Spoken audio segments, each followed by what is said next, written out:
On the positive side, ito guys, may mga good karma kayo. Actually guys, may mga maganda yung daloy ng pera sa inyo dahil sa inyong mga good karma din, mga kapiksi. Parang sinusukli ng universe yung binibigyan ka ng magagandang rewards ng universe. Maaari ka rin magkaroon ng bagong trabaho guys, no? Mga bagong trabaho, bagong proyekto, mga bagong agreement, mga kapiksi. And regalo yan sa iyo ng universe dahil sa pagiging mabait mo and pagiging masipag mo. And yung iba naman guys, kung kayo ay nabiktima, ito guys,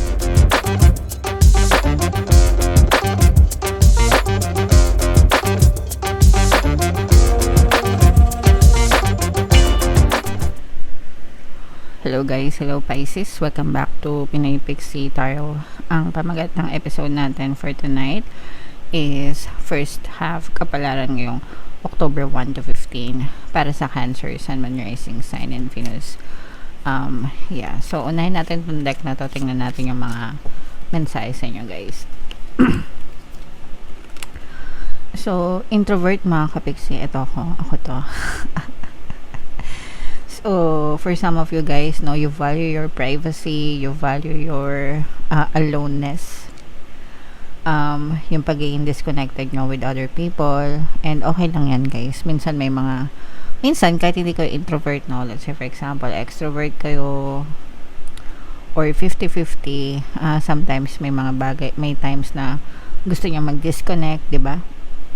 Just focusing on your own, living on your own space, and there's peace, mga kapiksi, no? As in, very mapayapa. Kapag introvert ka, less worry, less pake. So, yeah. For some of you, pwedeng nararanasan nyo naman yun. And kung kayo naman ay certified introvert, parang ini-enjoy nyo lang yung mga moments nyo, mga kapiksi.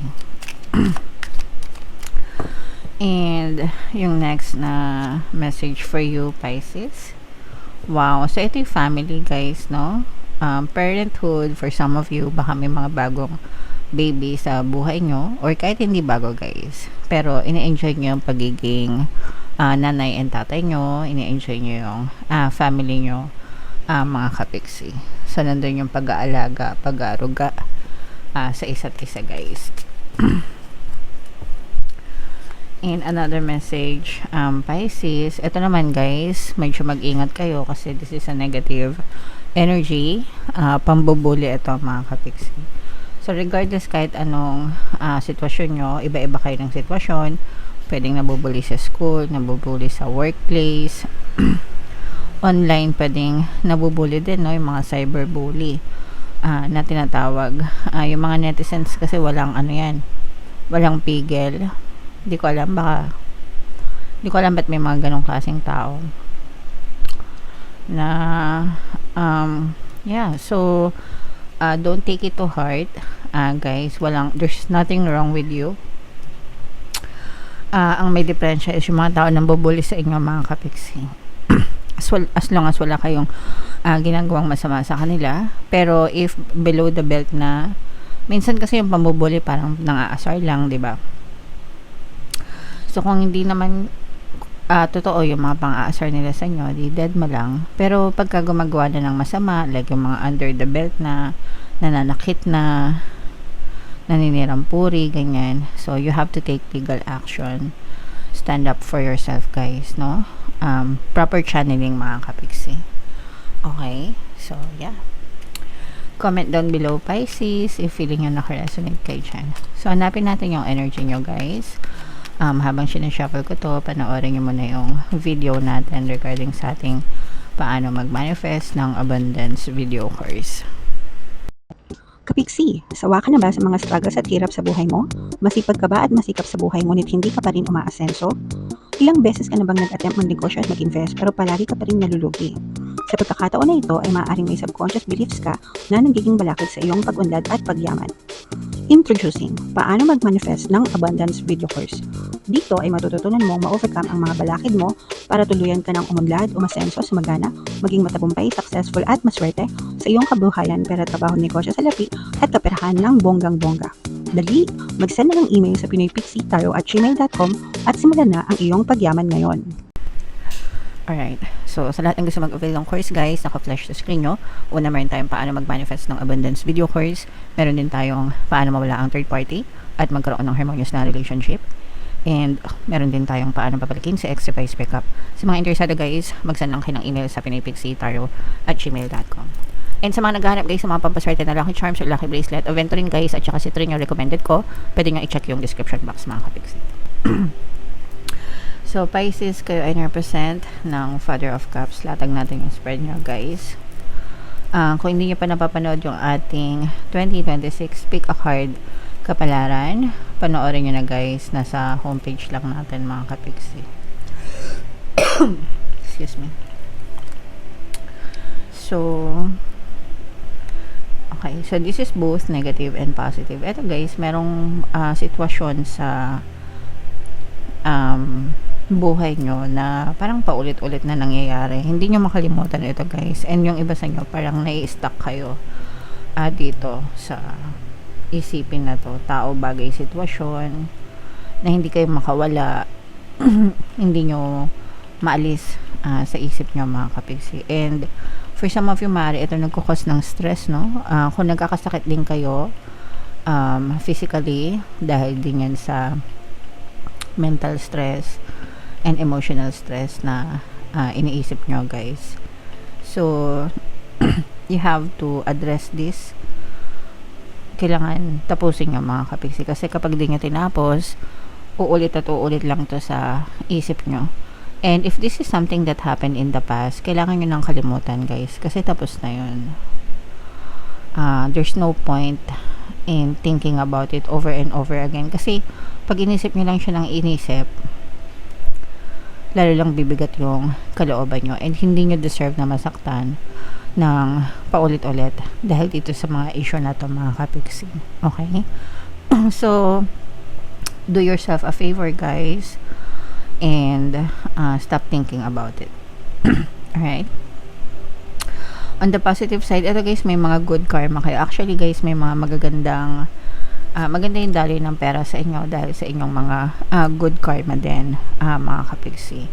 Parang sinusukli na universe yung binibigyan ka ng magagandang rewards ni universe. Maaari ka rin magkaroon ng bagong trabaho, guys, no? Mga bagong trabaho, bagong proyekto, mga bagong agreement, mga kapiksi. And regalo yan sa'yo ng universe dahil sa pagiging mabait mo and pagiging masipag mo. And yung iba naman, guys, kung kayo ay nabiktima, ito, guys, no, yung sinabi natin na pambubuli, mga kapiksi. Kung kayo ay nabiktima ng pambubuli and ito ay inyong isumbong o proper channeling, diba? Sabi ko nga kanina, maaari kayong magtagumpay. May tutulong sa inyo, guys, para malampasan nyo itong mga pambubuli na to and makakamtan nyo yung justice na karapat-dapat para sa inyo, mga kapiksi. So, diba? Sabi nga, kapag may katwiran, ipaglaban mo. So, ipaglaban nyo yung karapatan nyo, guys. Huwag kayong basta-basta magpabuli sa ibang tao, mga kapiksi. Maaring may mag-step up at manligaw sa inyo or not necessarily manligaw pero magparamdam. Baka may napapansin kayo na palagi kayo nililibre. Palagi kayo nililibre, ganyan. Yeah, so maaring may magparamdam sa inyo, guys, pagdating sa love, no? So ito ay applicable sa mga single, guys. Kung kayo ay taken na, wag na kayo mag-entertain ng mga manliligaw, guys. Okay? Ayan. So what else? Tingnan pa natin. Ayan, guys. So meron kayong stress. There's going to be a lot of stress, guys. Ngayong October 1, 6 to 16. Ito yung mga paulit-ulit na iniisip nyo. Sabi ko nga, no? Hindi kayo makamove on dito sa problema na to, guys. So kailangan yung tapusin ito. Kailangan yung resolbahan. Yung iba sa nyo, guys, no? Hindi lang ito, this is not just about thinking about it, pero madadama yung kalusugan nyo, mga kapiksi. So, once upon a time, meron ako napanood sa TikTok, guys, no? Sinugod siya sa ospital kasi bigla siya nagkaroon ng seizure. Pero, yung findings niya, yung mga laboratory niya, normal. And ang sabi ng doktor, dahil yun sa too much stress, kasi nung time na yun, sobrang dami niyang iniisip ng mga problema na hindi niya mailabas. So, ganun nakaka-apekto guys, yung stress sa katawan natin.